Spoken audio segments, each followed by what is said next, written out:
con este tema, enfrentando al cáncer de mama. Y en esta oportunidad tenemos a un grupo de ginecólogos del Hospital Privado Universitario de Córdoba, que nos va a contar en pos de compartir, difundir, educar y apoyar para enfrentar esta enfermedad. Agradecemos especialmente a FASGO, la Federación Argentina de Sociedades de Ginecología y Obstetricia, que nos está cobijando en esta jornada virtual. Y agradecemos especialmente al Centro de Radioterapia de Anfunes. Les agradezco a todos, bienvenidos, y vamos a dar lugar a las palabras de nuestra coordinadora del seminario web, que es la doctora Paola Ponzi, que va a ir presentando a cada uno de los disertantes con los temas de que hoy nos van a ocupar. Muchísimas gracias, estamos esperando ansiosos esta presentación. Gracias.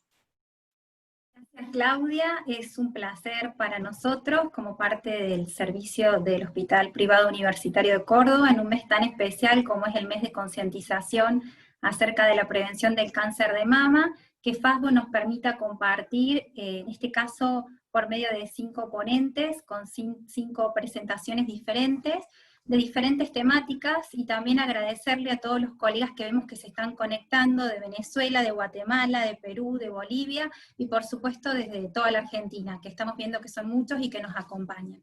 En primer lugar, voy a dar paso a mi colega, la doctora Cecilia Contos, que nos va a responder la incógnita o la pregunta si se puede hacer prevención en cáncer de mama. Cecilia es médica ginecóloga, mastóloga acreditada por la SAM, pertenece al Servicio de Ginecología y Obstetricia del Hospital Privado Universitario de Córdoba, así que le vamos a dar paso a Cecilia. Por favor, en la medida que vayan surgiendo inquietudes, les pedimos que vayan realizando sus preguntas por chat, que luego de realizar las presentaciones vamos a ir haciendo las preguntas y respondiendo sus inquietudes. Muchas gracias, Ceci, te doy paso.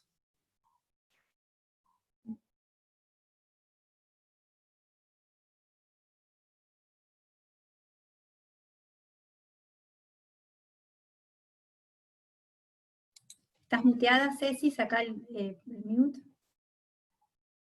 Ahí estamos. ¿Me ven bien? Perfecto, vamos adelante. Bueno, muy bien. Buenas tardes. Gracias, doctora Ponzi. Antes de comenzar, agradecer a los organizadores de FASGO que nos dieron esta invitación y nos permitieron este espacio para acercarnos a la comunidad y en este mes que es tan importante y nos recuerda la lucha contra el cáncer de mama. Bueno, la primera charla entonces es acerca de la prevención de cáncer de mama. A ver un segundito. Bien, y vamos a ver por qué es importante la prevención de cáncer de mama. Es importante porque es el cáncer más común en la mujer, ¿sí? Representa el 33% de los cánceres en la mujer y es la segunda causa de muerte por cáncer. Su incidencia aumenta con la edad y su pico de presentación es entre los 40 y los 60 años, y el riesgo es de 1 en 8, es decir que 1 de cada 8 mujeres va a tener cáncer de mama en el transcurso de su vida. En la Argentina, por su parte, es la primer causa de muerte por cáncer. Ocurren aproximadamente 5.400 muertes por año y 18.000 nuevos casos por año. Podemos decir que el cáncer de mama es una enfermedad multifactorial, que es el producto de factores de riesgo y estilos de vida que, sumados a una base genética, van a determinar que la paciente se enferme o no.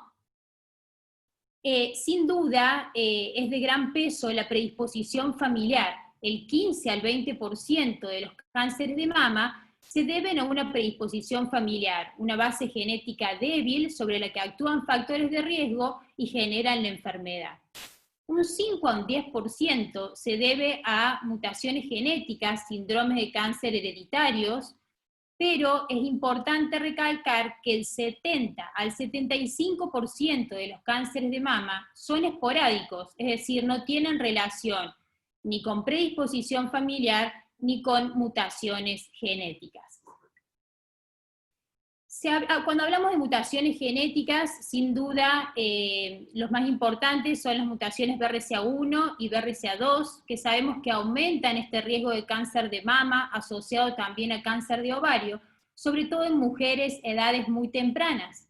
Y así, cuando en la población general el riesgo de cáncer de mama es de aproximadamente el 12%, en pacientes con mutaciones BRCA1 o BRCA2 asciende hasta el 87%, y cuando en la población general el riesgo de cáncer de mama, de cáncer de ovario, es del 1 al 2%, cuando hablamos de una mutación genética tenemos un riesgo hasta del 63% de padecer esta enfermedad. ¿Y cuándo debemos sospechar la presencia en una paciente, en una mujer, de estas mutaciones genéticas? Cuando presente más de un familiar de primer grado con cáncer de mama, y cuando hablamos de primer grado nos referimos a una madre, una hermana, una hija, más de 2 familiares de segundo grado, como son tías, abuelas, presentación en edades tempranas, menores de 45 años, presentación como enfermedad bilateral, miembros masculinos, hombres en la familia con cáncer de mama, y ciertas etnias como son los judíos askenazí. En este grupo de pacientes es fundamental que insistamos en una consulta, asesoramiento oncogenético, donde sea este médico que determine si es una paciente candidata a realizar estudios genéticos, y en función de eso ofrecerle el seguimiento y el tratamiento adecuado. Entonces no siempre se puede evitar, pero sí se puede disminuir el riesgo de esta enfermedad. Y tenemos que la prevención, el diagnóstico precoz y el tratamiento efectivo son sin dudas medidas tendientes a disminuir no solo la incidencia, sino también la mortalidad de esta enfermedad. Tenemos 2 tipos de prevenciones. Cuando hablamos de prevención primaria, que es aquella prevención en la que uno va a actuar sobre factores de riesgo. Si hablamos de la población en general, actuaríamos sobre factores de riesgos modificables, y cuando hablamos de grupos de alto riesgo comprobado, nos referimos a las cirugías reductoras de riesgo, como son las adenomastectomías bilaterales o la oophorectomía para prevención de cáncer de ovario, esto último solo en pacientes con mutaciones genéticas demostradas. Entonces dijimos que podemos incidir sobre factores de riesgo. Lamentablemente tenemos factores de riesgo no modificables, como el ser mujer, el cumplir años, dijimos que la incidencia aumenta con la edad, y la historia familiar, que aumenta desde 1,5 a 3 veces el riesgo de padecer esta enfermedad. Pero tenemos factores modificables, algunos de ellos protectores, como son la actividad física, la paridad, del tener hijos tempranamente es un factor protector, como también lo es la lactancia, y factores de riesgo también modificables, como son la obesidad, la terapia de reemplazo hormonal y el alcoholismo. Sin duda, la ingesta exagerada de alcohol es un factor de riesgo que incrementa el riesgo de cáncer de mama, y digamos que dentro de los dietarios es el que tiene más peso con factor de riesgo. También la obesidad, ¿sí? El aumento de peso en la edad adulta aumenta el riesgo de cáncer de mama, y también aumenta el riesgo de recaída de la enfermedad en aquellas pacientes que ya han tenido el diagnóstico previamente. Esto ocurre porque en el tejido adiposo existe una enzima, que es la aromatasa, que transforma los andrógenos en estrógenos, determinando un valor exagerado de estrógenos que determina este riesgo aumentado de cáncer de mama en las pacientes con obesidad en la posmenopausia. También sabemos que la terapia de reemplazo hormonal combinada aumenta el riesgo de cáncer de mama, siendo fundamentalmente incrementado cuando supera los 5 años, ¿sí? Y llegando hasta un riesgo aumentado de un 26%. Entonces, siempre que pensemos en una terapia de reemplazo hormonal para la paciente, debemos otorgarla el menor tiempo posible y a la menor dosis efectiva. Y debemos tener en cuenta que en aquellas pacientes con antecedentes heredofamiliares relevantes, o la presencia de una mutación genética, BRCA1 o BRCA2, deberíamos contraindicar el tratamiento hormonal en la menopausia. Entonces, ¿cuáles son los hábitos que deberíamos tener para disminuir el riesgo de cáncer de mama? Mantener un peso adecuado, limitar el consumo de alcohol, tener una dieta nutritiva y equilibrada, hacer ejercicio físico regular y no fumar. Dijimos que teníamos dos tipos de prevención, la primaria, sobre la que estuvimos hablando recién, y la prevención secundaria, que son aquellas herramientas que nos permiten una detección temprana de la enfermedad y poder, por ello, disminuir la mortalidad llegando a un tratamiento curativo. ¿Y cuáles son las herramientas para detección temprana? Bueno, podemos nombrar el examen clínico, que deberá ser hecho por un especialista mastólogo o por su médico ginecólogo, de manera anual o con mayor frecuencia según cada caso particular, la mamografía y otros métodos de imágenes, que ya vamos a hablar, y el autoexamen mamario. La pregunta es, ¿se aconseja el autoexamen mamario? Sin duda, el autoexamen mamario le permite a la mujer una regularidad y le otorga la posibilidad de tener mayor conocimiento y familiarizarse acerca de una mama normal, pero no debemos olvidar que la detección del nódulo mamario depende del método, y un nódulo es detectado por un estudio como es la mamografía cuando mide 0,5 centímetros. Es detectado por un examen clínico por un médico recién al centímetro, por una paciente que realice el autoexamen cuando ya tiene 2 centímetros, y por pacientes que no realizan el autoexamen más allá de los 3 centímetros. Entonces, si volvemos a la pregunta de si se aconseja el autoexamen, sin duda es una herramienta más para la detección del cáncer de mama, pero no es considerada una herramienta para detección precoz del cáncer de mama, ¿sí? ¿Cuáles son las herramientas que tenemos para una detección precoz? El screening mamario, y con eso tenemos los métodos de imágenes. ¿Qué métodos? La mamografía al cual vamos a sumar una ecografía mamaria en aquellas pacientes que presenten mamas densas, y a la cual vamos a sumar a la mamografía y a la ecografía mamaria una resonancia mamaria en pacientes que tengan alto riesgo, que son las pacientes con mutaciones o con alto riesgo familiar, como hemos hablado anteriormente. ¿Cuándo debemos comenzar? Estos estudios se realizan a partir de los 40 años en forma anual, y si se trata de pacientes de alto riesgo, debemos comenzar a los 25, 30 años o 10 años antes del familiar más joven que tuvo la enfermedad. Entonces, vuelvo a hacer hincapié en qué es la mamografía, el método de elección en la mujer para detección temprana de cáncer de mama en mujeres asintomáticas, ¿sí? Y que es el único que ha demostrado disminuir la mortalidad hasta en un 30% en mujeres entre los 50 y los 59 años. Muy bien, dos palabras antes de terminar mi charla acerca del cáncer de mama en tiempos de COVID. Hacemos hincapié en que aquellas pacientes que estén en seguimiento por cáncer de mama o por alto riesgo familiar deben consultar a su médico, y que a aquellas pacientes sintomáticas se sugiere asistir a la consulta. Recordemos que las instituciones se han preparado estrictos protocolos para brindar una atención segura tanto a los pacientes como al personal de salud. Muy bien, muchas gracias. Gracias, Ceci, por tu exposición, ha sido muy clara. Ahora vamos a dar lugar a la presentación de mitos y verdades acerca del cáncer de mama, en este caso la doctora Roqué, que también es médica ginecóloga mastóloga, acreditada por la Sociedad Argentina de Mastología, y que pertenece al Servicio de Ginecología y Obstetricia del Hospital Privado, nos va a dar una exposición al respecto. Pame, te paso la presentación. Gracias, Pau. Bueno, en primer lugar agradecer a todos los que nos están escuchando, a FASGO y a las organizadoras, a la doctora Bonín, a la doctora Travela por esta oportunidad. Para nosotros es muy importante poder llegar a la comunidad y hablar sobre diferentes creencias populares que existen en torno al cáncer de mama. Sabemos, porque escuchamos recién la charla de Ceci, que es una enfermedad muy prevalente, con una muy alta incidencia.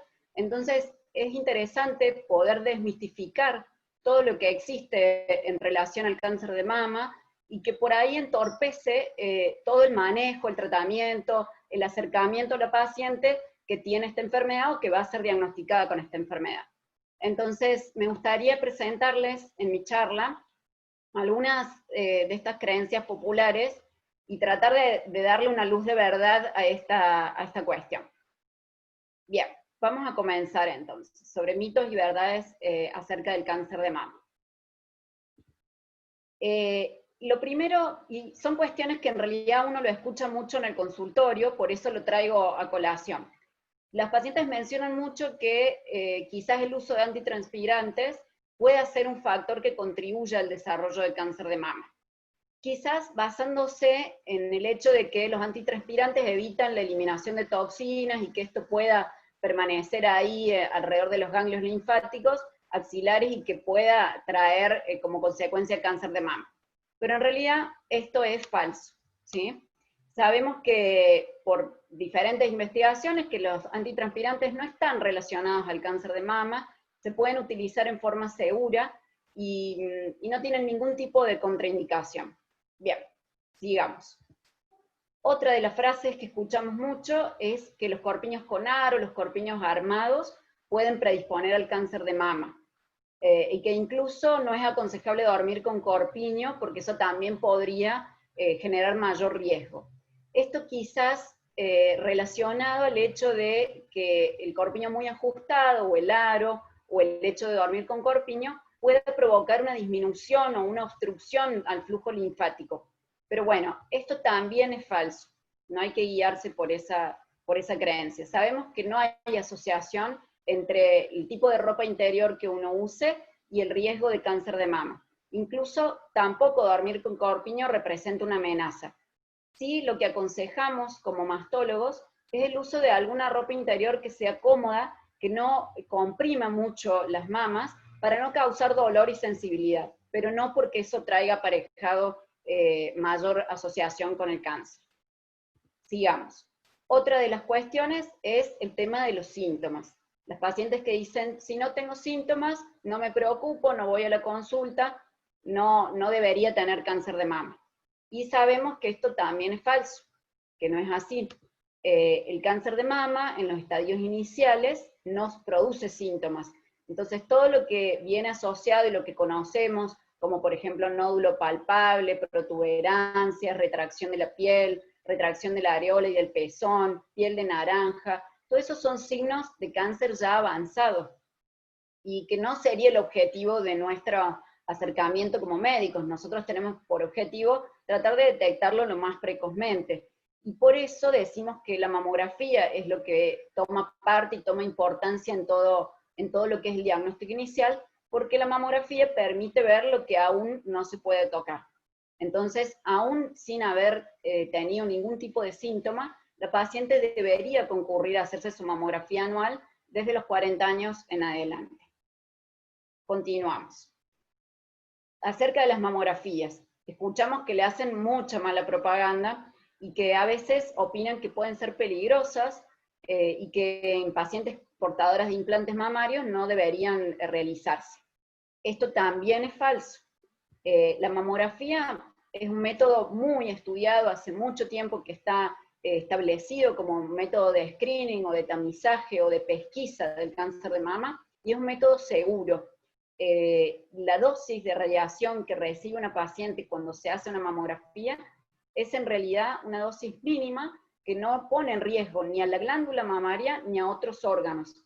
Vieron que hubo información circulando acerca de que una mamografía podía ser riesgosa para cáncer de tiroides, y que las pacientes empezaron a solicitar protector tiroideo. Esto no es cierto. La dosis de radiación que se recibe por una mamografía anual sería el equivalente a lo que tenemos de exposición ambiental en un mes de vida. O sea, que imagínense que no trae ningún riesgo aparejado. Y con respecto a los implantes mamarios, existe una técnica de realización de mamografía, que es la técnica de Eklund, donde la compresión se realiza tratando de desplazar el implante hacia atrás para que el implante no sufra compresión y no haya problemas con respecto a ruptura o daño del implante. Así que también la paciente que tiene implantes puede realizarse del mismo modo la mamografía y la ecografía para el control anual. Vamos con la siguiente. La biopsia puede hacer que el tumor se disemine o que avance más rápidamente. Hay muchos pacientes que creen que el hecho de punzar el tumor o realizar un pequeño cortecito para tomar una muestra de tejido podría de alguna forma agredir a este tumor y que se genere como que si el tumor estaba dormido o sin actividad, se ponga en actividad y esto haga que crezca más rápido o que el trayecto de la aguja que se usa para hacer la punción permita la diseminación de células tumorales. Esto no es cierto, ¿sí? Es un mito, es una creencia popular falsa.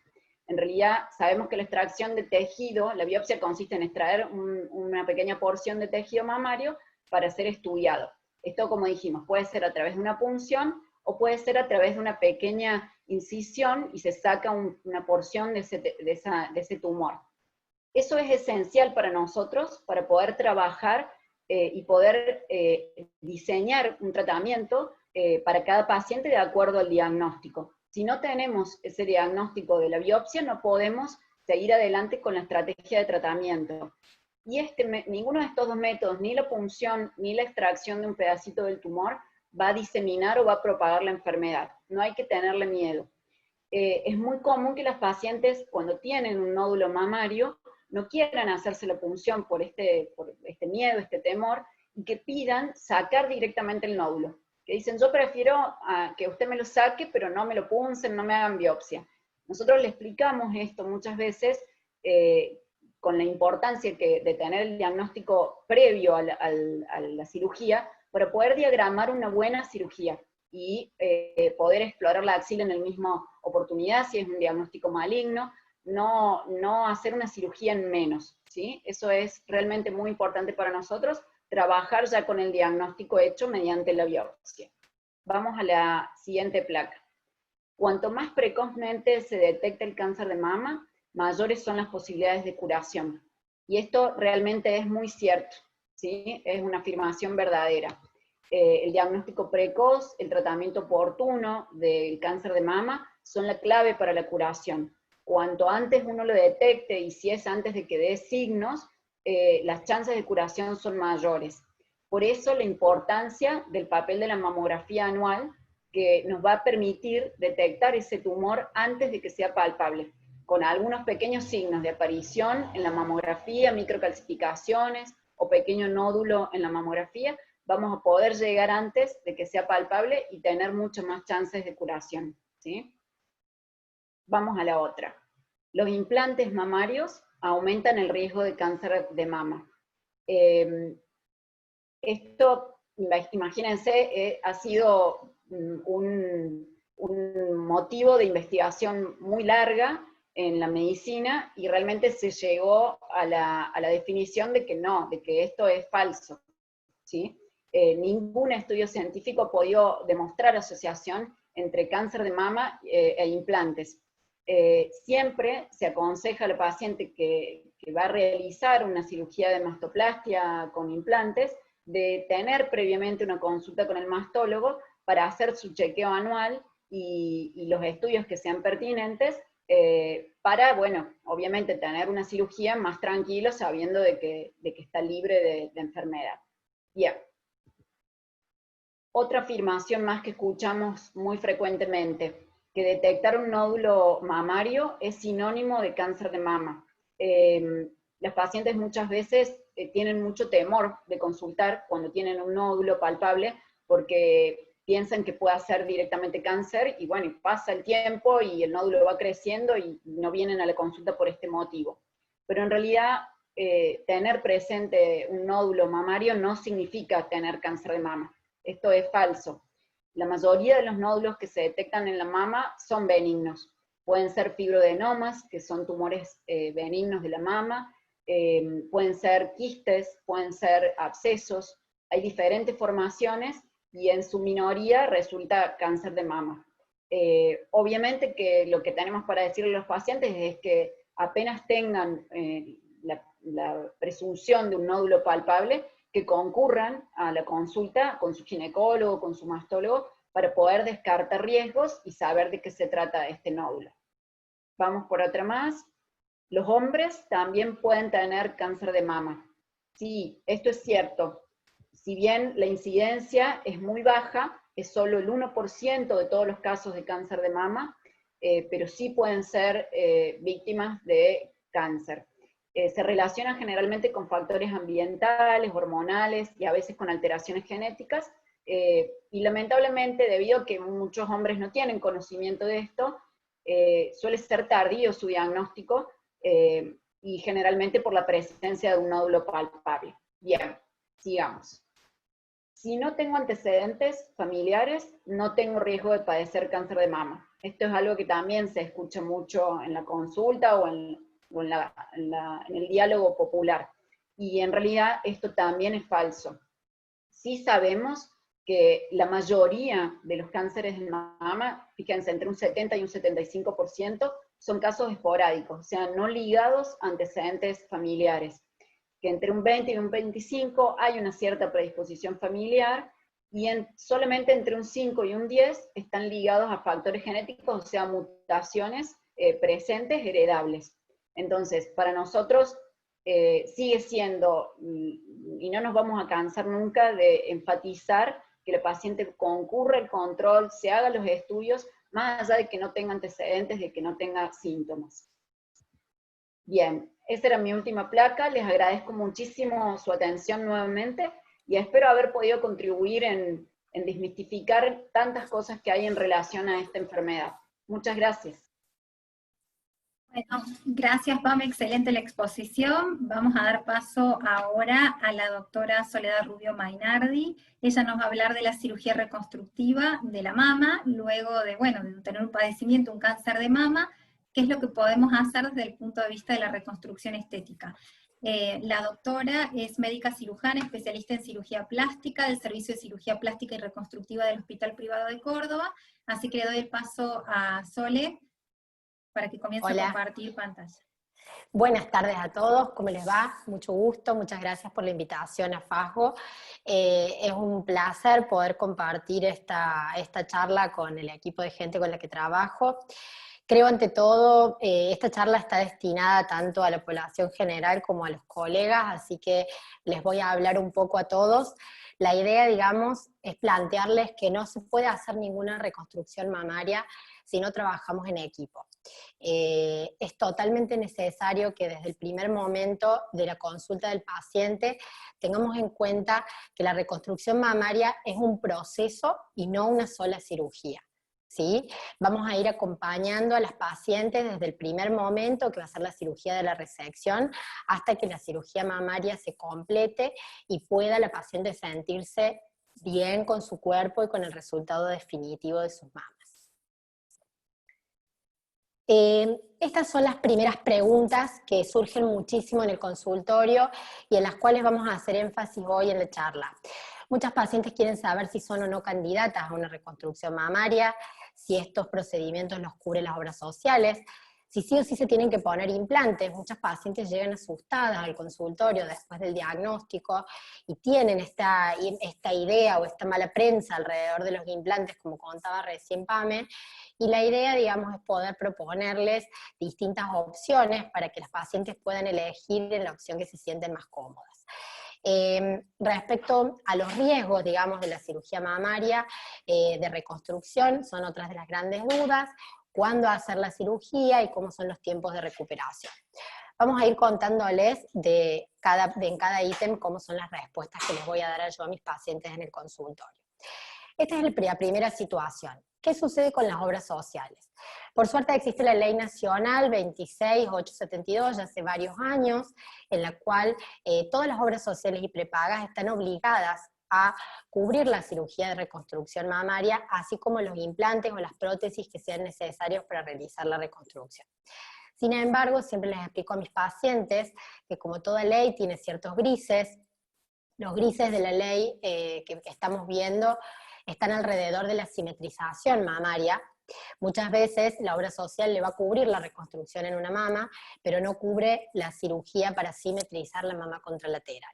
Esto es algo sumamente importante que se lo digamos a las pacientes desde el primer momento, ya que una reconstrucción mamaria no acaba hasta que la paciente no se sienta bien con su cuerpo, y realmente esto se produce cuando las dos mamas se ven iguales, ¿sí?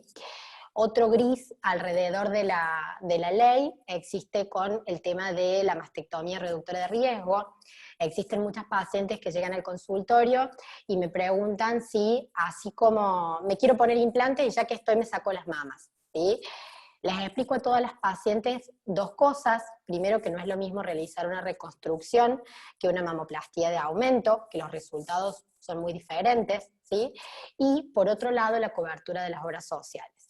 Para que la obra social dé cobertura a una reconstrucción mamaria, la paciente debe tener estudios genéticos positivos que realmente avalen una mastectomía profiláctica, ¿sí? Bueno, respecto a quiénes son candidatas y a quiénes no, ¿sí? Toda paciente con cáncer de mama o cualquier patología mamaria que haga necesario realizar una mastectomía es candidata a una reconstrucción mamaria, ¿sí? A su vez, las pacientes que son candidatas a cuadrantectomías extensas va a ser posible, digamos, hacer cirugías oncoplásticas para mantener la forma del cono mamario, mantener la estética de la mama y la simetría con la contralateral, ¿sí? ¿Cuándo hacerla? Esto es algo que por ahí lo charlamos más entre los colegas, digamos, ¿cuál es el mejor momento de realizar una reconstrucción mamaria? La reconstrucción puede hacerse de manera inmediata, ¿sí?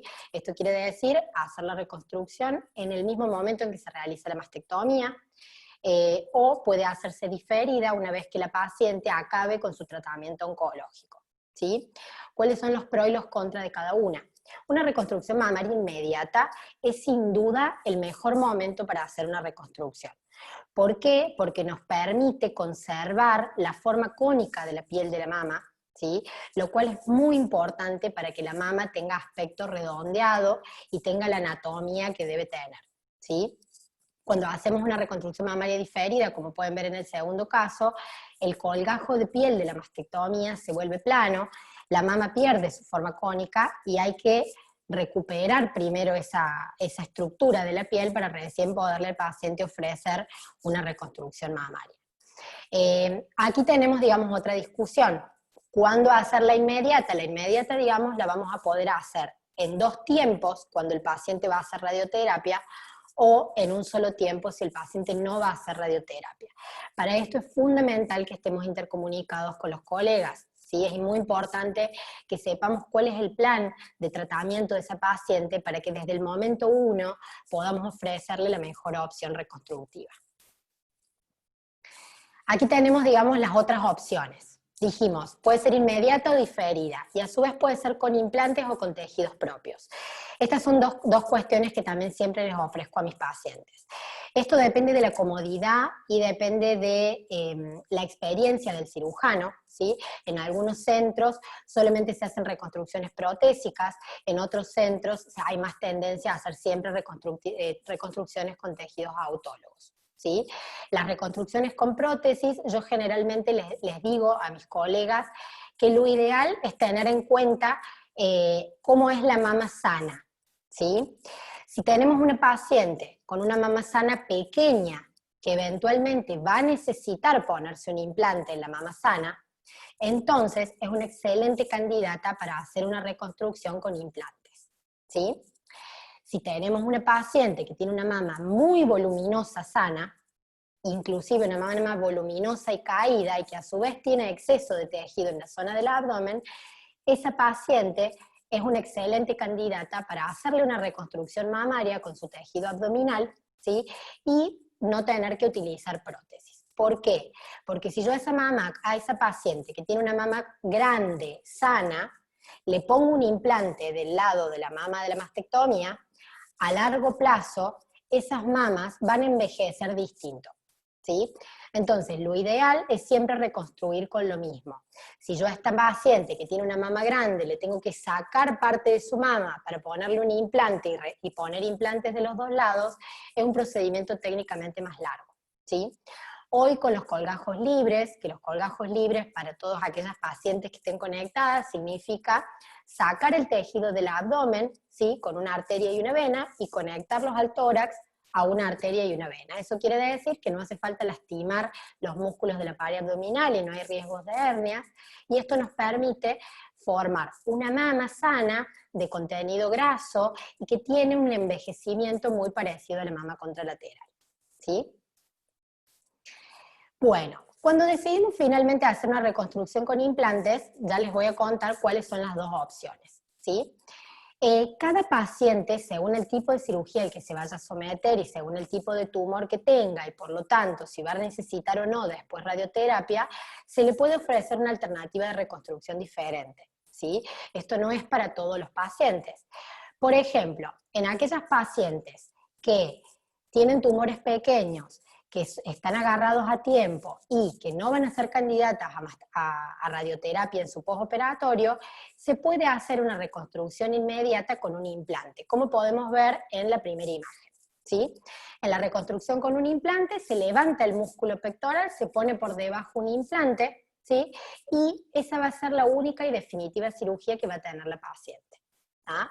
Esto se puede hacer lamentablemente en la menor cantidad de casos, porque esto tiene que ver con un diagnóstico precoz, y a su vez, lo que yo siempre les explico a los pacientes, cuando ponemos directamente un implante en la reconstrucción, tenemos un límite con el tamaño, ¿sí? No podemos poner grandes volúmenes de implantes porque no nos entra en la primera instancia, entonces el resultado final va a ser el de una mama pequeña, ¿sí? Que tiene que estar acorde con la mama sana, ¿sí? Para que el resultado sea simétrico. Existe esta otra alternativa cuando los pacientes van a hacer radioterapia, ¿sí? Que es colocar primero un expansor, como podemos ver en esta imagen. Un expansor es un globito para los pacientes que tiene una válvula, ¿sí? Que se coloca desinflado por debajo del músculo y se va inflando en distintas sesiones de control, se le va colocando un poquito de solución fisiológica, que es un poquito de líquido a través de una jeringa, es prácticamente indoloro el procedimiento, y eso nos permite ir expandiendo paulatinamente el músculo, ¿sí? Para ir en un segundo momento a quitar ese expansor y colocar un implante definitivo por debajo. Muchas pacientes que tienen expansores me dicen, doctora, tengo la mama muy dura, dice, ¿así va a quedar? No.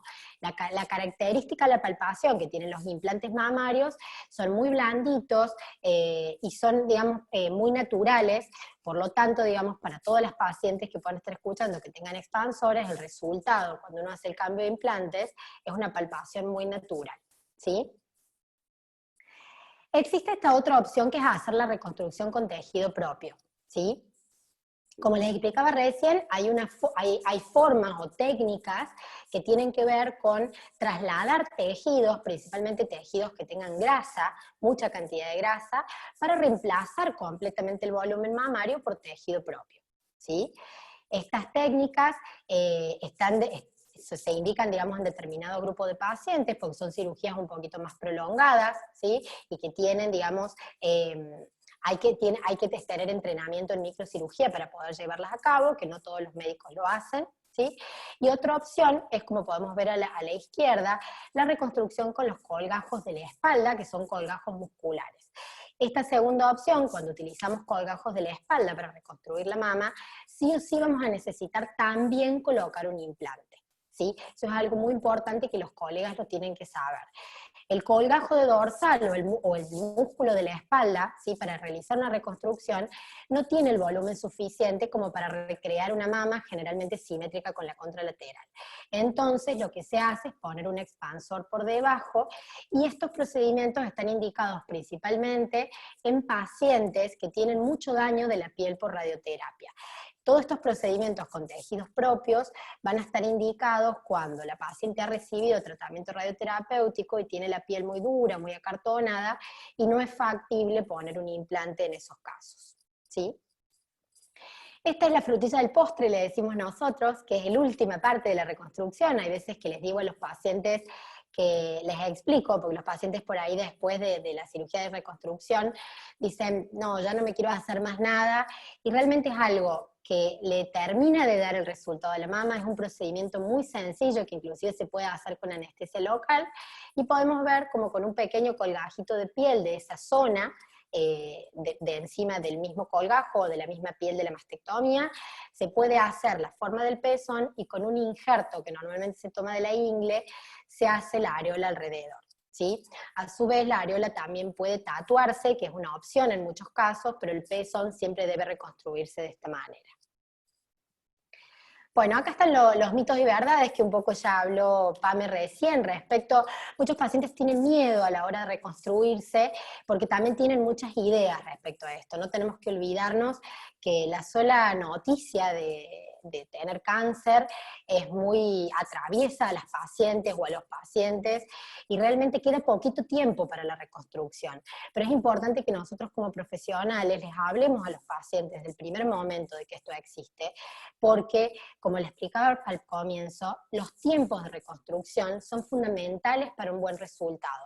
Si nosotros hacemos una reconstrucción inmediata, tenemos mucho más chance de darle una anatomía más cercana a la normal a la paciente, que si no se lo proponemos de entrada, ¿sí? Entonces es importante decirles a los pacientes que tener implantes no interfiere en el tratamiento del cáncer, no interfiere en el diagnóstico de futuras recidivas, ni de futuros compromisos en la mama, ¿sí? Existen complicaciones propias de cualquier cirugía, pero hacer la reconstrucción no conlleva mayores complicaciones que no hacerla, ¿sí? Una complicación que puede haber, digamos, en un postoperatorio puede ser un hematoma, pero no es mayor el riesgo que hacer solamente la mastectomía. Y la cirugía, digamos, hay otra pregunta que siempre nos hacen, si duele más. Esto siempre les explico a mis pacientes, que le digo lo mismo a los pacientes que les voy a poner implantes retromusculares, que colocar un implante por debajo del pectoral da una sensación de presión en la parte alta del pecho, digamos, en la zona del pectoral. Yo siempre digo como una pata de elefante, es una sensación de opresión en esa zona que molesta los 2-3 primeros días, y que tratado con analgésicos es muy tolerable, ¿sí? Respecto a la recuperación, esto es importante que lo sepan los pacientes y los colegas también. De inicio, todos mis pacientes, digamos, salen vendados del quirófano con una venda elástica, que también lo usan los mastólogos de rutina. Esto me permite a mí justamente evitar los riesgos de hematoma, evitar que la paciente tenga demasiada inflamación, ¿sí? Normalmente a las pacientes, digamos, se les realiza mastectomía y reconstrucción. Siempre les recomiendo hacer fisioterapia en el postoperatorio, ya sea para mejorar, digamos, los movimientos en el brazo a través de la linfadenectomía, o también para ir dando relajación a este músculo pectoral que hoy se encuentra con un implante o con un expansor por debajo, ¿sí? Respecto a las limitaciones de los esfuerzos y cuándo pueden volver a sus actividades cotidianas, les pido a los pacientes nada más que 3 semanas, ¿sí? 3 semanas sin levantar los brazos, sin levantar peso, donde pueden mover los brazos nada más por esta zona, ¿sí? Y eso les genera bastante independencia, y ya se pueden empezar a reincorporar paulatinamente a sus actividades, ¿sí? Bueno, les agradezco mucho, espero las preguntas tanto de los colegas como de los pacientes, serán todas bienvenidas, y te doy paso, Pau, a la coordinación. Gracias. Excelente exposición, Sole, gracias por recordarles a todos los que nos están escuchando desde diferentes lugares. Seguimos saludando a la gente que se ha incorporado a la reunión y que están poniendo comentarios muy positivos, que pueden realizar sus preguntas, que aprovechen para sacarse las dudas, en este caso con los especialistas, con las distintas exposiciones que han hecho. Nos hacen las preguntas a través del chat de FASGO y nosotros les vamos a responder al terminar las exposiciones. Ahora vamos a dar paso a la cuarta charla de la tarde, que es la que va a presentar el doctor Gómez Balangione, que nos va a hacer una revisión de la evolución de la cirugía, del tratamiento del cáncer de mama, desde la cirugía radical de ayer al tratamiento conservador de hoy. El doctor Gómez Balangione es médico ginecólogo, especialista en patología mamaria, y es el jefe de la unidad de patología mamaria del Hospital Privado Universitario de Córdoba. Fabi, te doy paso entonces. Bueno, muy bien, buenas tardes, mucho gusto en saludarlos. Mis felicitaciones y agradecimiento a la doctora Claudia Travella, a la doctora Patricia Signovolani, y por vuestro intermedio a FASGO.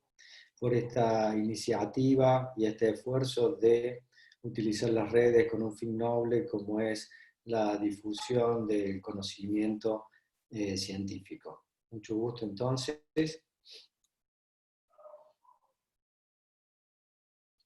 Yo les voy a hablar de algunos aspectos quirúrgicos, más o menos en línea con lo que venía hablando la doctora Soledad Rubio, y un poquito con énfasis también en lo que son las cirugías conservadoras de la mama en general. Les debo contar que en los últimos años, en los últimos 20 años más o menos, el tratamiento del cáncer de mama ha cambiado radicalmente, ya que de ser cirugías agresivas y mutilantes, como era la mastectomía radical clásica, que era el único tratamiento disponible hasta los años 70, 80 más o menos, hoy hacemos cirugías cada vez menos invasivas que nos permiten disminuir lo que es el impacto físico y psicológico también de esta enfermedad. Para ello voy a darles un poquito de historia de cómo ha ido evolucionando entonces el tratamiento. Hasta la década de los 70 la cirugía en sí era el único tratamiento disponible para el cáncer de mama y se hacía la mastectomía radical total, se extirpaba absolutamente toda la mama y muchas veces incluso hasta los músculos pectorales. Afortunadamente, en la década de los 80 se empiezan a desarrollar otros tratamientos efectivos como la radioterapia, la quimioterapia, la hormonoterapia, y surge entonces la modalidad que usamos hasta el día de hoy de tratamientos combinados o multidisciplinarios. Eso es lo que nos ha permitido a quienes somos cirujanos, fundamentalmente dentro del equipo, hacer cirugías menos agresivas para poder preservar la imagen corporal con iguales o mejores resultados oncológicos que los que obteníamos hace 30 o 40 años. ¿A qué nos referimos específicamente cuando hablamos de tratamiento conservador del cáncer de mama? Es un conjunto de técnicas quirúrgicas que pueden asociarse o no a otros tratamientos, fundamentalmente a la radioterapia, que nos permiten extirpar tumores malignos con un margen suficiente de tejido sano para poder controlar la enfermedad a nivel de su origen, a nivel local, a nivel mamario, y poder preservar la imagen corporal lo más intacta posible. Hay una serie de técnicas que van desde, como ven abajo a la izquierda, la tumorectomía simple, que consiste en extirpar el tumor con un margen de tejido sano de idealmente 1 a 2 centímetros, la cuadrantectomía, como ven al medio, que es realmente una mastectomía parcial, se quita un cuadrante, un sector de la mama, un cuarto, un poquito más o un poquito menos de la misma, que alberga la enfermedad, cuando esta no es exactamente nodular, sino que a veces es un poquito más difusa o con múltiples focos. Luego están las técnicas de cirugía oncoplástica, y las mastectomías incluso conservadoras de piel y pezón, como ven abajo a la derecha. Es decir, hoy en día podemos retirar incluso toda la glándula mamaria, pero podemos preservar a todo su envoltorio cutáneo, podemos preservar la areola y el pezón, y esto nos va a permitir, junto con los cirujanos plásticos y reconstructivos, tener una preservación de la imagen muy satisfactoria a la que se tiene que hacer, o a la que queda, mejor dicho, cuando tenemos que hacer una reconstrucción completa o total, como les mostró la doctora Rubio recientemente. A nivel de la axila, porque sabemos que el cáncer de mama frecuentemente puede afectar los ganglios de la axila, o al menos nosotros tenemos que asegurarlo, y si están comprometidos o no, y por ende investigarlo. Y hasta hace unos 20 años hacíamos la linfadenectomía axilar o vaciamiento axilar, que significaba retirar todos esos ganglios que ven abajo a la izquierda en color verde, sacábamos 15, 20, 25 ganglios y hacíamos este vaciamiento total de la axila, lo cual traía como consecuencia, o podía traer como consecuencia en algunas pacientes, el famoso linfedema o hinchazón crónica del brazo, que es una secuela bastante incapacitante. Hoy, gracias a los avances científicos, podemos ser más selectivos y extirpar solamente lo que se llama ganglio centinela, que a veces 1, 2 o como mucho 3 ganglios que están en la parte baja de la axila y que son los primeros que reciben la linfa y por ende las probables células tumorales de la mama. Ello nos permite que se disminuya el riesgo de linfedema futuro en forma significativa y la función del brazo prácticamente se mantiene intacta. ¿Qué beneficios y qué desventajas tienen estas cirugías conservadoras?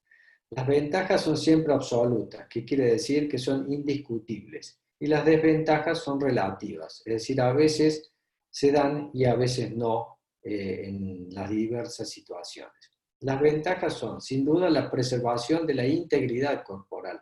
Cuando hablamos de integridad no solo hablamos de estética, hablamos de mantener el equilibrio del cuerpo de esa mujer afectada por cáncer de mama lo más intacto posible a como estaba previamente a padecer la enfermedad. Entonces no hablamos solo de estética o de cosmética, sino de aspecto, de imagen y de función corporal, ¿verdad? Sobre todo función del brazo del lado afectado.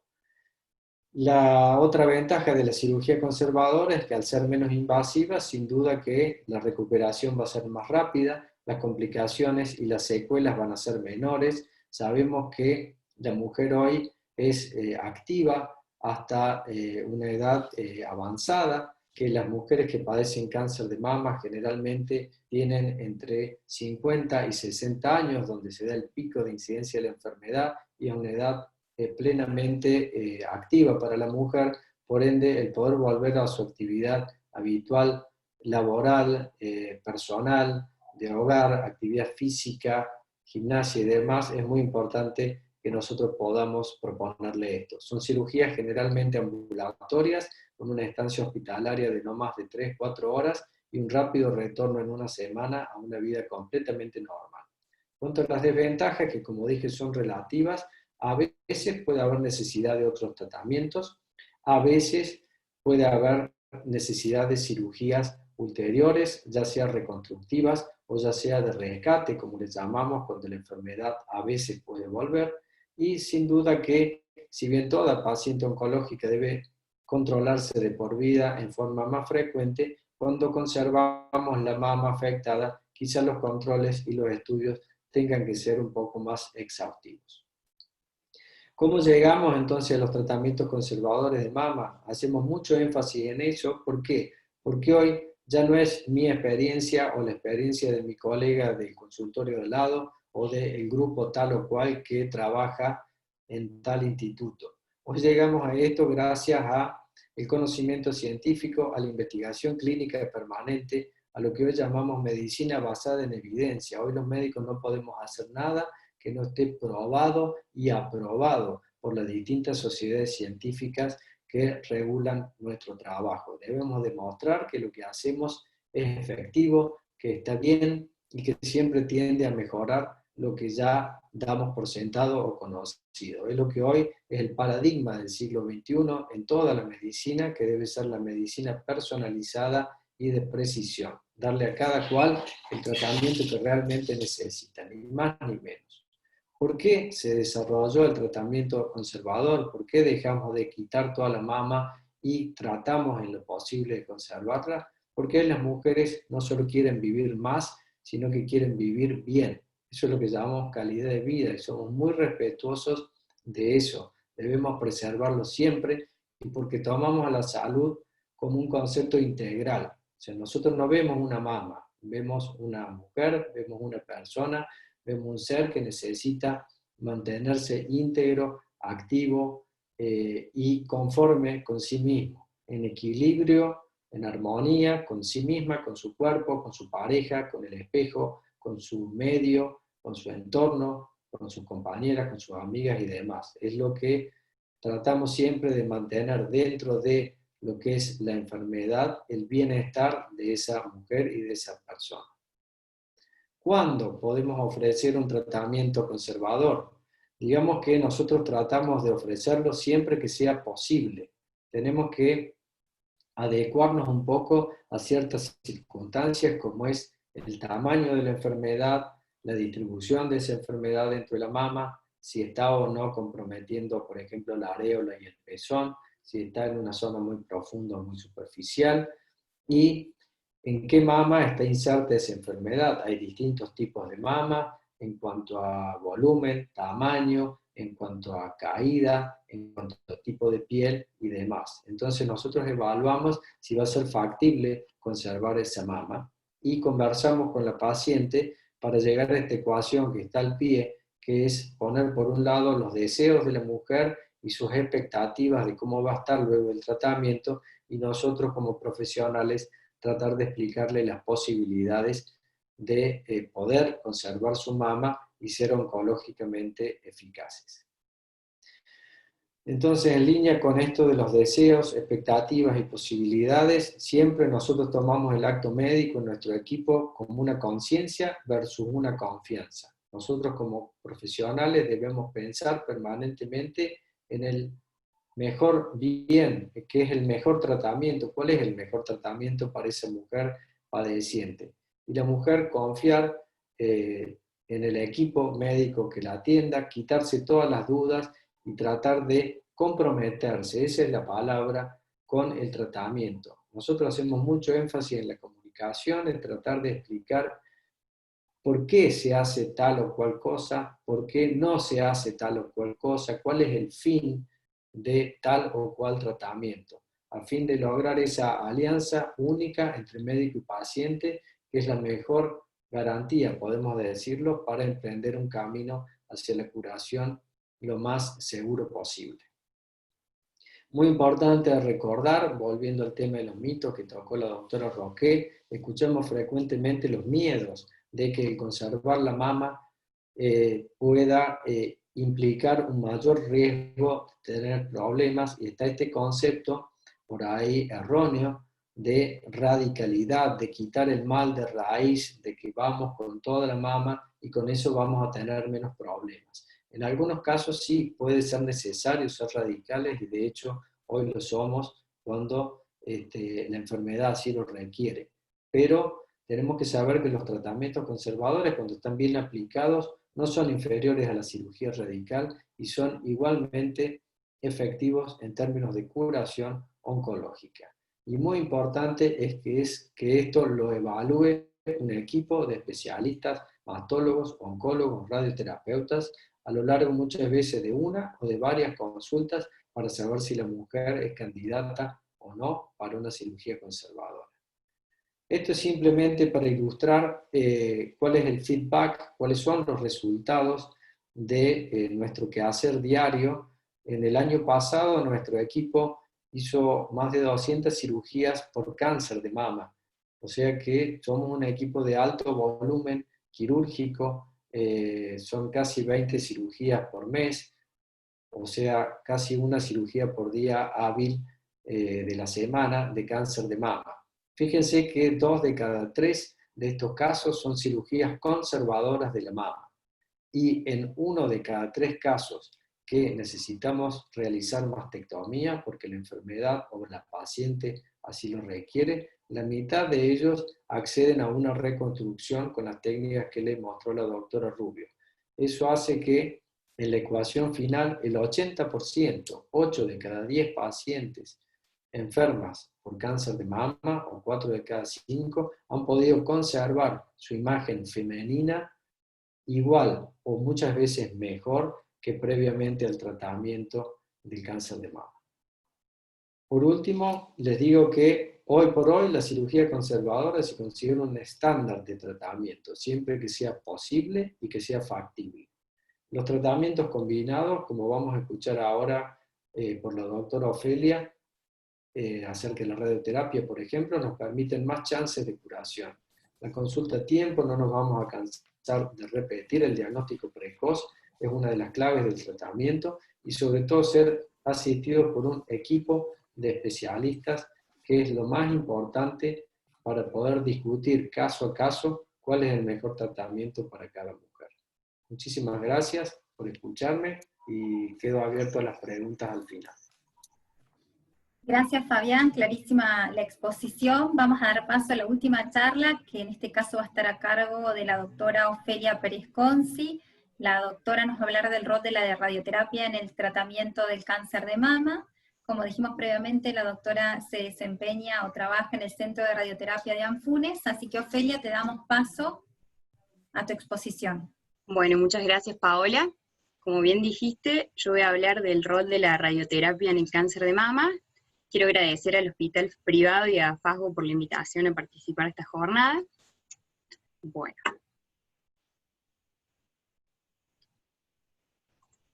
Bueno, como bien dijo la doctora Contos, una de cada 8 mujeres en algún momento de su vida va a desarrollar cáncer de mama.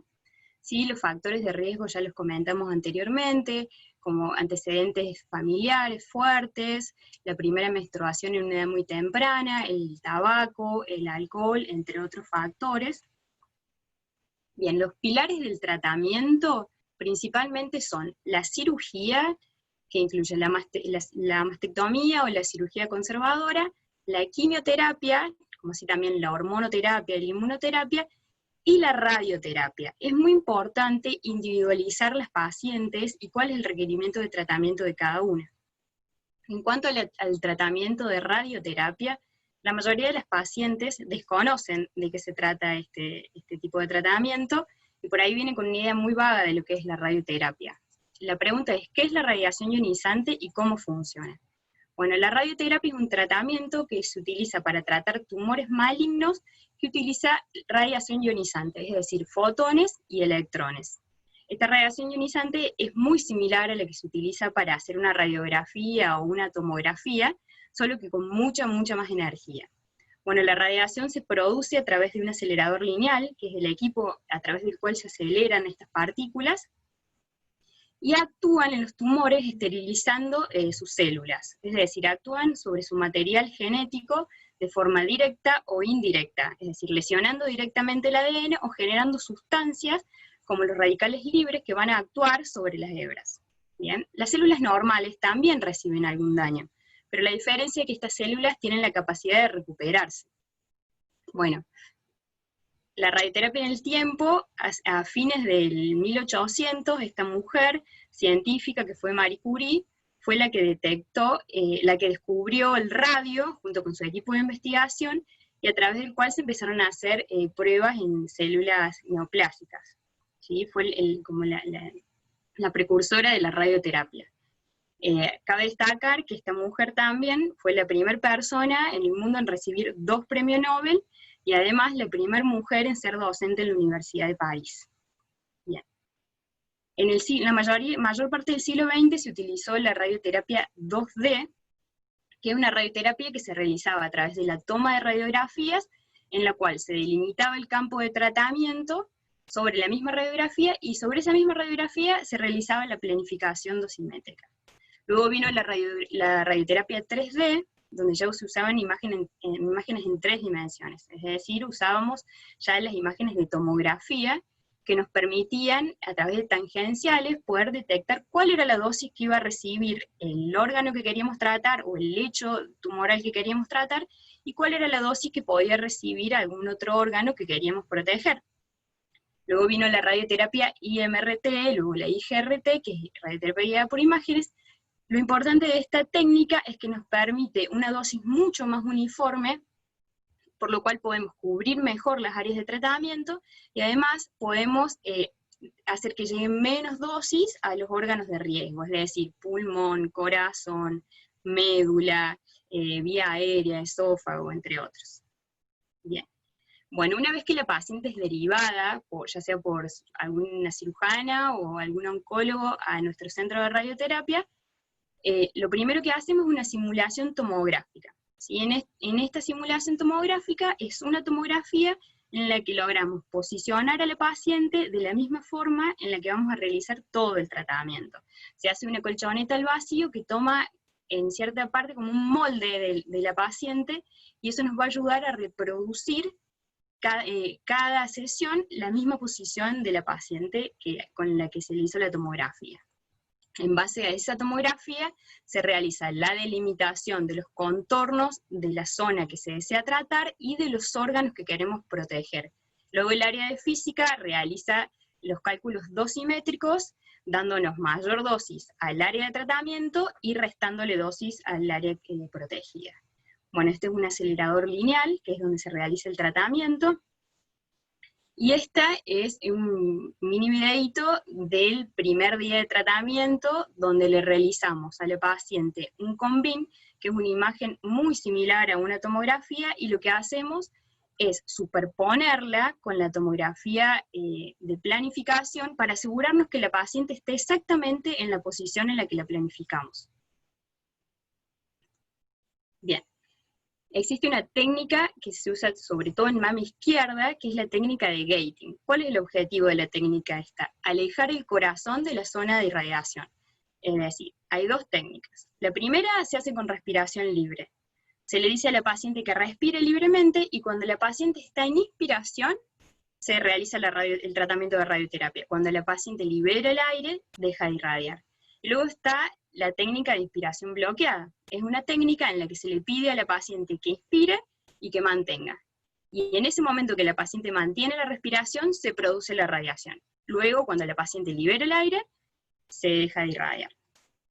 Podemos ver en este gráfico, donde tenemos en la tomografía la zona de tratamiento, cómo está el corazón cerca de la mama, del área que queremos tratar, y en la zona de gating, cómo el corazón se aleja de la mama. Es decir, cuando la paciente inspira, es la misma paciente, el corazón se aleja de la zona de tratamiento. Bueno, con respecto a la duración del tratamiento. Bueno, los fraccionamientos estándares van entre 25 y 33 fracciones. Las 33 fracciones se realizan cuando necesitamos hacerle una dosis extra a la paciente, que vendría a ser el boost, ¿sí? Que es una dosis al lecho tumoral. Para eso tiene que cumplir ciertas características de la lesión tumoral para que nosotros le entreguemos una dosis extra. Luego tenemos los hiperfraccionamientos, que son muchas menos fracciones, pero con mayor dosis por fracción. Y los hiperfraccionamientos van entre 15 y 19 o 20 fracciones, dependiendo si se le agrega el boost, es decir, esa dosis de refuerzo, o no. Y la radioterapia hiperfraccionada extrema, en la que se realizan 5 fracciones. Esta se hace una vez por semana. Bien, los cuidados que hay que tener durante el tratamiento, ¿cuáles son? Evitar la exposición directa al sol o a cualquier fuente de calor. Utilizar una crema con vitamina A sobre el área de tratamiento al menos 3 veces al día. Es muy importante que las pacientes sepan que al momento de ir al tratamiento, por lo menos entre 4 horas antes, no se deben haber colocado crema, o lo que pueden hacer es bañarse antes de ir al tratamiento, es otra sugerencia que se les hace. Bueno, y evitar químicos o desodorantes o jabones perfumados que puedan irritar la zona de tratamiento también, como así también se les pide que no se rasuren las axilas. Bueno, y este es un videito bien cortito.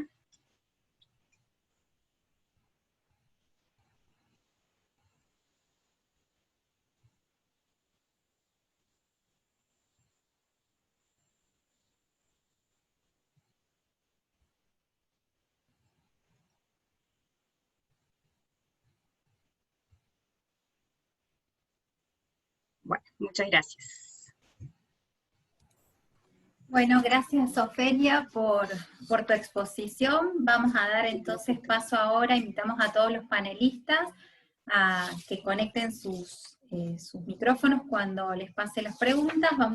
Tuvimos un par de preguntas aquí de las personas que han estado escuchándonos, muchas felicitaciones también de parte nuestra, muchos agradecimientos para gente que se ha conectado desde toda la Argentina, también para colegas que se han conectado desde otros países de toda Latinoamérica. La verdad que es súper representado y muy agradecidos de haber tenido la atención y que nos hayan dedicado su tiempo para escuchar cada charla.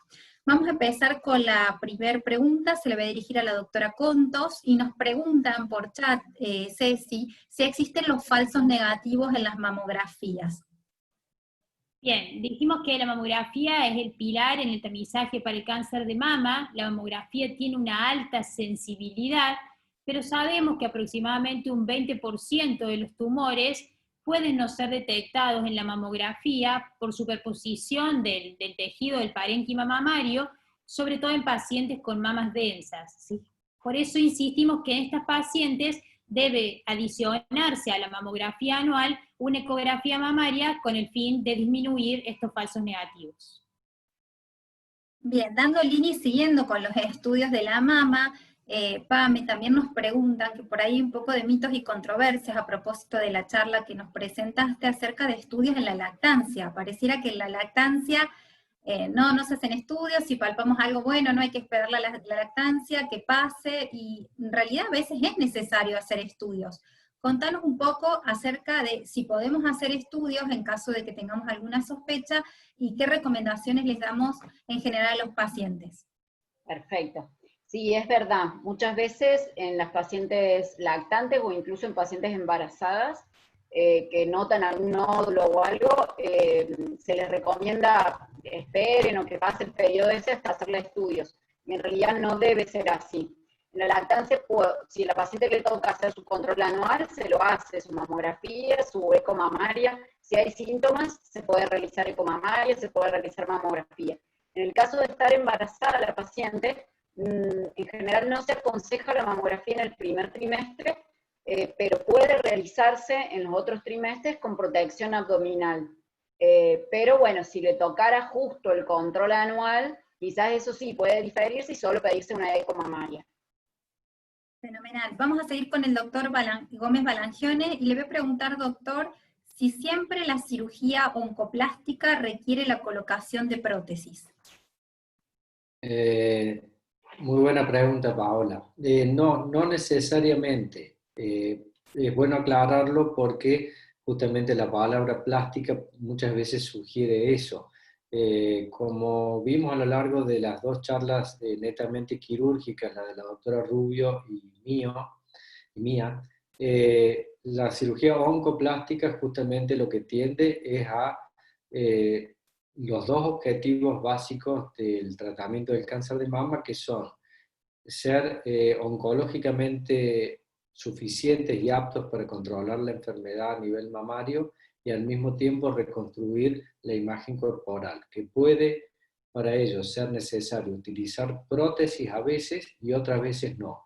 Hay muchas veces que se usan los colgajos autólogos, los injertos de otros tejidos, como dijo la doctora Rubio, y hay muchas veces que ni siquiera tenemos que tocar otros tejidos, sino que modelando la misma mama, aprovechando muchas veces el exceso que tiene una mama adiposa o grasa, que muchas veces nos viene bien, para llenar un defecto de una resección. No siempre la cirugía oncoplástica requiere de implantes o prótesis. Gracias por la respuesta, y voy a seguir ahora con Soledad. Te voy a preguntar, Sole, cuando pensamos en una reconstrucción mamaria, ¿qué nos hace inclinar hacia un expansor y qué te hace inclinar hacia una prótesis mamaria, colocar una reconstrucción inmediata? Bien, cuando hacemos la reconstrucción inmediata, Pau, normalmente si nosotros podemos, si el paciente no va a hacer radioterapia y el paciente está de acuerdo con una expectativa de volumen moderado, podemos ofrecerles de primera instancia poner un implante y no tener que tocar más la mama, ¿sí? Eso es una muy buena posibilidad. En el caso que la paciente vaya a ser candidata a radioterapia, si nosotros radiamos un implante, tenemos mucho riesgo de que ese implante se contracture, que se ponga más duro, que cambie la forma y que el resultado estético no sea el óptimo. Por eso lo que se le ofrece normalmente al paciente es poner primero un expansor y luego de que termine el tratamiento, colocar el implante definitivo para que éste no sufra agresiones. ¿Sí? Por otro lado, si la paciente tiene una mama contralateral de tamaño moderado o grande y tenemos esa expectativa de volumen, lo ideal también es colocar primero un expansor, aunque la paciente no vaya a ser radiada, y llevar el músculo hacia ese volumen para obtener simetría. Estos son los casos, digamos, que por ahí también le ofrezco colgajos autólogos para evitar tener que hacer 2 tiempos quirúrgicos y poder hacer la reconstrucción en un solo tiempo. Creo que fue muy claro. Ahora le voy a preguntar a Ofelia, hablando de radioterapia. Ofelia, ¿cuáles son las reacciones adversas o digamos, los efectos colaterales de la radioterapia que te comentan más frecuentemente las pacientes? ¿O qué deberían Bien, esperarse los pacientes? sí, en la radioterapia mamaria lo que más frecuente se ve son las radiodermitis, es decir, ese enrojecimiento de la piel, que en los primeros días del tratamiento puede ser muy leve y también depende mucho de las características de la piel de la paciente, es decir, si es una paciente que ha recibido mucho sol o que tiene por ahí una piel muy sensible, es mucho más probable que haga una radiodermitis. Pero hay pacientes que desde hasta el último día de tratamiento tienen la piel prácticamente exactamente igual al primer día. Es muy relativo y depende mucho de la piel de la paciente. Perfecto, clarísimo. Vamos a la segunda ronda de preguntas, que me gustaría hacer un poco un link con la visión de todos. Voy a empezar con Pame acerca de los mitos y verdades. Yo te voy a decir algo que escuchamos en consultorio y vamos a empezar a hilar a punto de partida de eso. Cuando uno le pregunta por los antecedentes familiares para cáncer de mama en la familia, me dicen, bueno, no, yo en realidad de la línea materna no tengo, en realidad tengo una abuela paterna, pero eso no importa, doctora. Contanos un poco acerca de esto, los factores de riesgo para cáncer de mama y cómo implica el árbol genealógico. Perfecto. Sí, en realidad es cierto, por ahí existe la creencia popular de restar la importancia a los antecedentes paternos y que el riesgo de cáncer de mama viene solo por la línea materna. Y esto no es así. El riesgo de cáncer de mama viene por las dos líneas. Nosotros tenemos material genético tanto de papá como de mamá, entonces las preguntas y el árbol genealógico que armamos en relación a cuestiones de riesgo es por ambas partes, tanto paterna como materna, y las dos tienen el mismo nivel de importancia. Perfecto. Ceci, escuchaba en tu presentación que hablabas de estos factores de riesgo que nos hacen pensar en factores de riesgo oncogenéticos. Nos preguntaban justo antes de que vos lo aclararas del cáncer de mama en el hombre. Es decir, ¿existe el cáncer de mama en el hombre? Que creo que lo respondiste. Y contanos un poco, cuando se sospecha un factor de riesgo oncogenético, ¿cómo procedemos en el servicio? Sí, el cáncer de mama en el hombre es muy poco frecuente, a diferencia de la mujer. Alcanza el 1% de los cánceres de mama y el 1% de los cánceres en el hombre, ¿sí? Entonces, siempre lo tenemos en cuenta como antecedentes para una consulta de asesoramiento oncogenética, porque muchas veces este cáncer de mama está ligado a mutaciones genéticas, fundamentalmente las relacionadas con BRCA2, ¿sí? Entonces, cuando lo detectamos, tanto en la familia de una paciente con cáncer de mama, o tanto un hombre que venga a la consulta con diagnóstico de cáncer de mama, la conducta es derivarlo al asesoramiento genético para seguir con los estudios que debemos solicitar en esas pacientes para detectar la mutación. Fenomenal. ¿Qué sucede, sea para el doctor Gómez Balangione que para Soledad? Cualquiera de los dos me responde. En estos pacientes donde o no tienen acceso para hacer un estudio oncogenético, para acceder a un panel, pero que francamente nosotros notamos que tienen 2 o 3 familiares, digamos, con cáncer de mama o pacientes con familiares de edad joven. ¿Cómo se plantea eso en el consultorio Sole con estas pacientes que te solicitan una mastectomía bilateral profiláctica? Y me apoyo también un poco en tu experiencia, Fabián, para ver cómo guiamos esos casos. Bueno, mira, yo todos los pacientes que llegan a mi consultorio, yo me apoyo muchísimo en el equipo. Cuando el paciente viene y me dice, tengo un antecedente familiar y me quiero sacar las mamas, siempre los derivo con el equipo de mastología. Ahora te dirá Fabi, digamos, cómo lo manejan ellos, pero creo que es muy importante hacer un adecuado anamnesis con el paciente y también ver los factores de riesgo, porque los estudios oncogenéticos no nos van a dar solamente el riesgo de cáncer de mama en ese paciente, sino que también vamos a ver el riesgo de cáncer de ovario y el riesgo para todo el resto de sus familiares. Entonces, yo creo que hay que empezar por donde hay que empezar. Si eventualmente la paciente no tiene riesgo, pero existe lo que se llama cancerofobia, digamos, y la paciente quiere quitarse las mamas, esto también se puede hacer, hacer la mastectomía y la reconstrucción mamaria, pero bueno, siempre les explico a mis pacientes que el resultado estético no es de ninguna manera el mismo al hacer una mamoplastia de aumento, donde uno conserva la glándula, que hacer una reconstrucción mamaria, donde tenemos piel, músculo e implante. ¿sí? Los resultados son diferentes, por lo tanto es importante que la indicación sea la adecuada y nosotros saber acompañar a los pacientes en la toma de decisiones, poder darle la información suficiente para que los pacientes tomen buenas decisiones. Sí, tomo palabras importantes que han dicho Cecilia y Soledad.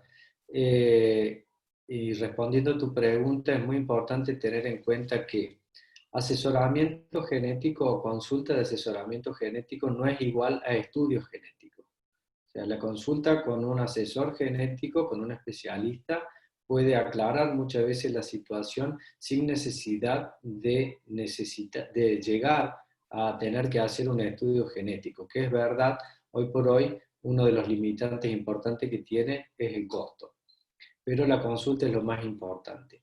En segundo lugar, rescatar lo que dijo la doctora Rubio, porque eso es algo muy frecuente que escuchamos en el consultorio: doctor, tengo 1 o 2 antecedentes de cáncer de mama en mi familia, sáquenme las mamas y pónganme 2 prótesis y voy a quedar hermosa y tranquila.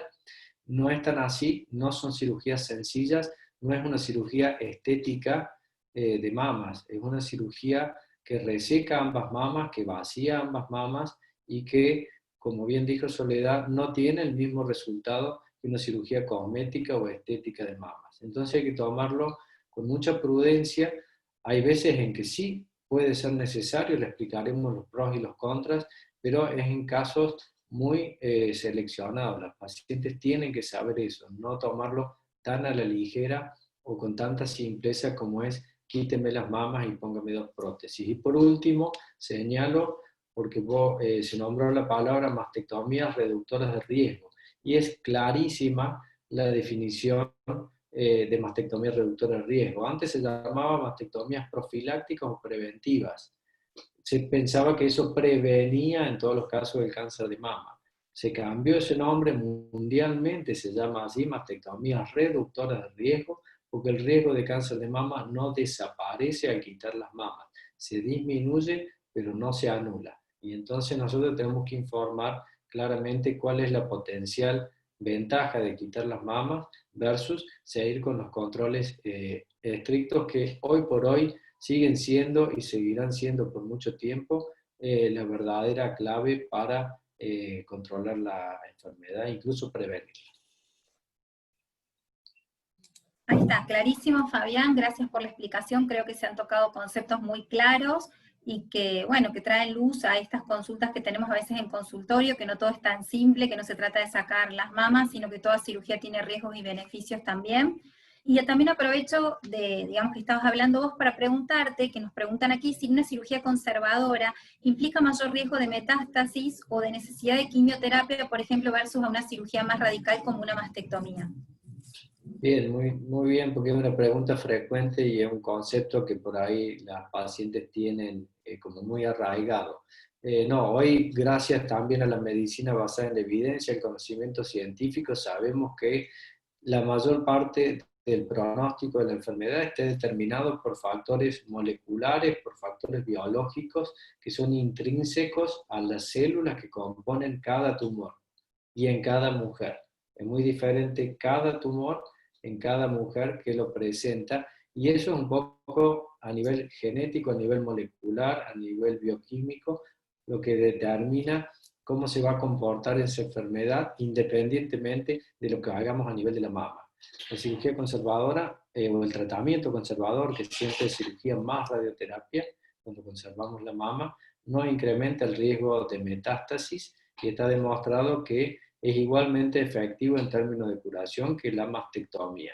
Y tampoco determina si la paciente va a tener que hacer o no quimioterapia. Eso lo va a determinar, repito, el tipo biológico de enfermedad que tenga, la edad a que la padezca y el estado o no de los ganglios axilares, pero no el tipo de cirugía que se haga a nivel de la mama. Clarísimo, Fabián. Ofelia, tenemos preguntas para vos. Hay mucho interés en saber cuáles son las cremas que se indican para la radiodermitis que vos comentabas como una reacción adversa o esperable posterior a la radioterapia. También el tema de protección solar, cuánto tiempo después se pueden exponer al sol. contanos un poco acerca de los cuidados post-radioterapia que deben seguir los Bien. pacientes y como ginecólogos tenemos que estar atentos para poder explicarles y asesorar. Bien, en cuanto al tratamiento de las radiodermitis, si son radiodermitis grado 1 o grado 2, es decir, que son radiodermitis bastante leves, la indicación es alguna crema con corticoide, hasta que cesen los síntomas, ¿sí? Y luego seguir con las cremas con vitamina A. Las cremas con vitamina A son cremas que la paciente siempre se va a tener que aplicar, porque es una zona de la piel que va a estar resentida por el tratamiento de la radioterapia. Y en cuanto a la exposición solar, se recomienda que el primer año la paciente no se exponga directamente al sol, y que luego, cuando lo realice, siempre tiene que tener un bloqueante. O sea, por el resto de su vida va a tener que cuidarse del sol, porque es una piel que ha recibido alguna agresión fuerte. Bien, Sole nos pregunta tu experiencia en reconstrucción con colgajos de los rectos anteriores, si nos podés contar si tenés experiencia en ese tema. Bien, normalmente los colgajos voluminosos, digamos, el colgajo de los rectos anteriores, yo recién les hablé un poquito de usar como zona donante para reconstruir la mama el tejido del abdomen. Existen dos formas de usar el tejido del abdomen. Utilizar solamente la grasa de la parte del ombligo hacia abajo y llevarnos esa grasa con dos arterias conectadas, o existe otra forma que es llevarnos esa grasa conectada a todo un músculo, ¿sí? Que es un músculo que es parte de la pared abdominal. Antes se usaba mucho esta técnica del tejido conectado al músculo para que los vasos sanguíneos que llegaban al tejido de la mama fueran a través de ese músculo. Esto tiene, digamos, como contra, que al retirar todo ese tejido muscular de la pared abdominal, muchos pacientes hacen hernias o debilidades en la pared del abdomen. Hoy la microcirugía y los colgajos estos de arterias perforantes nos permiten hacer una reconstrucción con el mismo tejido de iguales características sin tener que sacrificar músculo abdominal.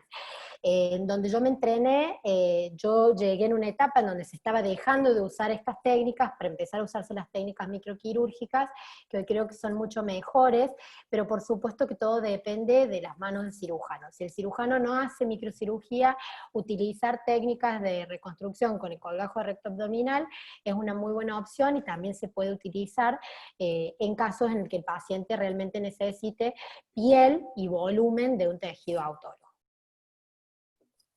Bueno, excelente la explicación que nos has dado, Sole. Hay algunas inquietudes acerca, vamos a ver un poco de nutrición, nos dicen si tenemos alguna guía nutricional, o como hablábamos de que el sobrepeso, por ejemplo, es un aumento de riesgo para desarrollar cáncer de mama, si nosotros hacemos algún tipo de observación o derivamos a nutrición, o qué consejos damos en relación a esto. Pamé. Sí, en realidad, en caso de sobrepeso, sí, les aconsejamos ir a la consulta con nutrición para que, bueno, tengan una dieta más acorde, hipocalórica, y sobre todo lo que está muy relacionado al cáncer de mama es la ingesta de grasas. Entonces, en ese sentido, tratamos de mínimamente hacerle una breve introducción, y luego, bueno, enviarlas al nutricionista. Se habla mucho y hay libros acerca de eso, de promociones de evitar los lácteos, de evitar el azúcar, los hidratos de carbono. La verdad es que no hay nada, esas dietas ácidas o básicas, y la verdad es que no hay nada científicamente comprobable, pero sí la relación directa con la ingesta de grasas.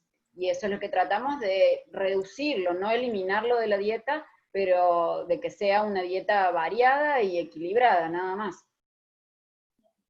Hay una pregunta acerca... Sí, Fabi, perdón. Fabián, No, querías hablar. Sí, muy importante lo de la dieta rica en grasas saturadas y lo del alcohol que mencionó Cecilia, y muy importante para que tengan en cuenta las mujeres que estén escuchando, que no nos acordemos de eso tarde, no nos acordemos de hacer dieta a los 50 años o a los 60 años, no nos olvidemos que la mama se desarrolla hormonalmente en la mujer entre los 15 y los 25 años. Ahí es donde más influencia tienen las dietas grasas y el alcohol en el desarrollo de una serie de radicales libres y de sustancias que 20 años, 10, 20 o a veces 30 años después van a tener cambios tendientes al cáncer. O sea, es muy importante no solo en esto, sino en muchas otras cosas, el calcio para los huesos y demás, el cuidado de la nutrición en la mujer joven, no en la mujer ya mayor de edad, ¿sí?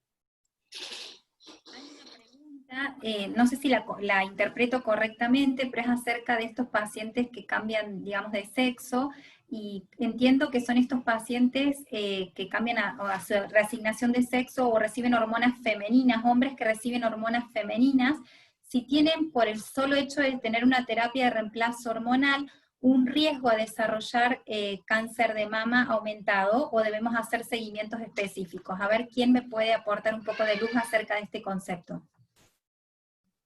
Sí, supongo que la pregunta se refiere a mujeres trans, ¿sí? Sabemos que estas pacientes utilizan estrogenoterapia, es decir, se hace tratamiento hormonal con estrógenos, y eso podría aumentar el riesgo de cáncer de mama.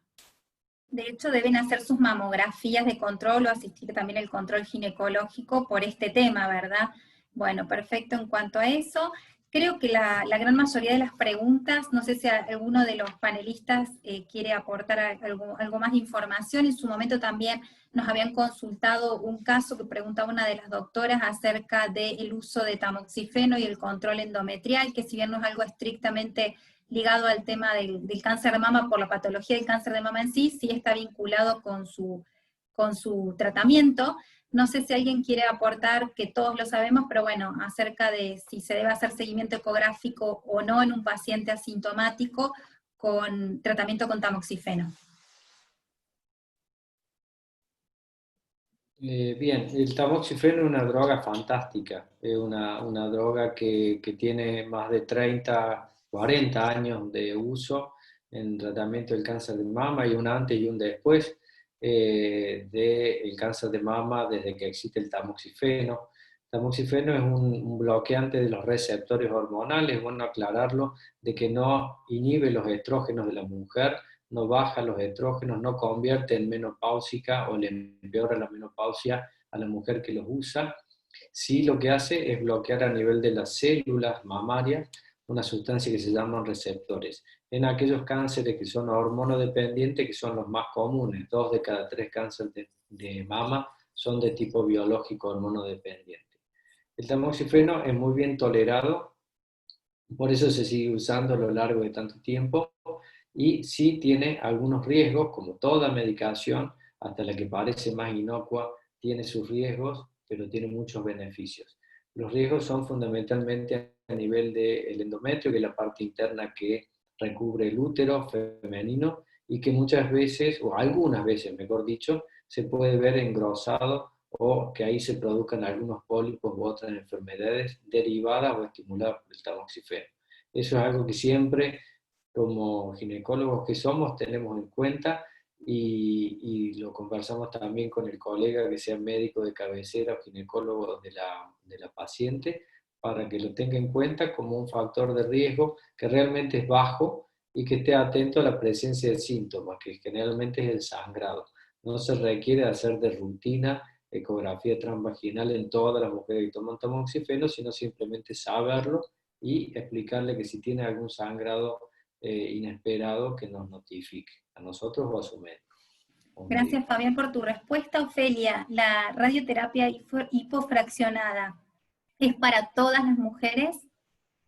Bueno, principalmente la radioterapia hipofraccionada la utilizábamos nosotros en mayores de 50 años.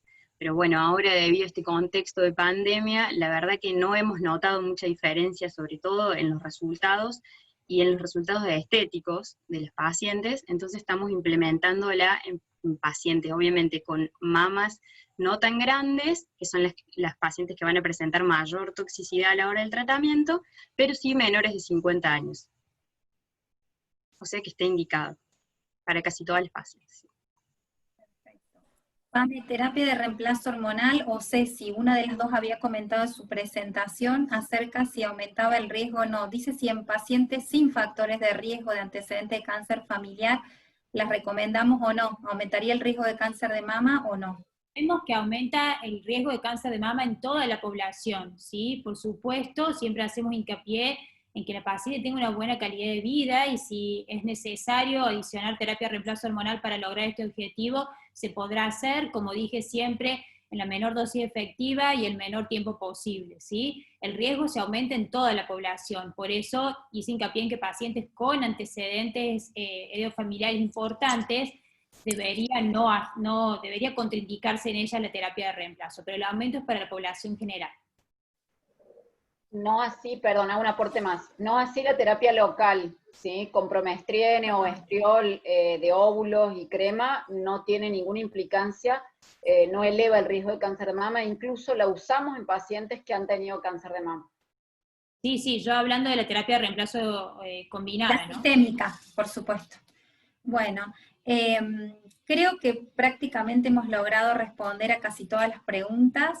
Yo no sé, Claudia, Mónica, que han participado, el resto de los panelistas. Clau, no sé si quieres dar unas palabras. Sí, bueno, muy atenta a todas las disertaciones, excelente. Creo que hemos hecho un maratón tocando cada uno de los puntos en especial sobre el cáncer de mama y su prevención. Quiero volver a agradecer a FASGO por esta oportunidad, y quiero volver a agradecer al Centro de Radioterapia de Anfunes. Y la otra cosa para todos los participantes, en que desde FASGO hemos decidido tener este otro canalcito que es tan importante, que es la comunidad de pacientes. Entonces, bueno, haber sido pioneros en esto, creo que es importante.